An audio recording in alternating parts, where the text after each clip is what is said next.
மழையை மட்டுமே நம்பி இருக்க நம்ம தோட்டத்தில் வந்து கோடையில் ஏற்பட்ட வறட்சியில் வந்து நிறைய கத்திரி ரகங்கள் வந்து காய்ப்பு திறன் குறைஞ்சிருச்சு.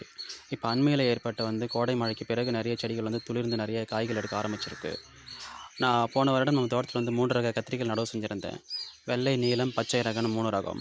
இதில் இந்த வெள்ளை ரகம் வந்து பார்க்க நிறைய அழகாக நிறைய கொத்து கொத்தாக காய்க்கும். அதனுடைய சுவை வந்து மற்ற கத்திரியை கம்பேர் பண்ணும்போது கொஞ்சம் சுவை கொஞ்சம் கம்மியாகவே இருக்கும். ஆனால் பஞ்சு பஞ்சாக காய்க்கும் திறன் கொண்டது. அடுத்து நம்ம பார்க்குறது வந்து நீலக்கத்திரி. இந்த நீலக்கத்திரி எல்லோரும் பொதுவாக பார்த்த ரகம் தான் இது. இது செவந்தம்பாடி கத்திரி. இதனுடைய காய்ப்பும் திறனும் சரி, இதனுடைய சுவையும் சரி நல்லாவே இருக்கும்.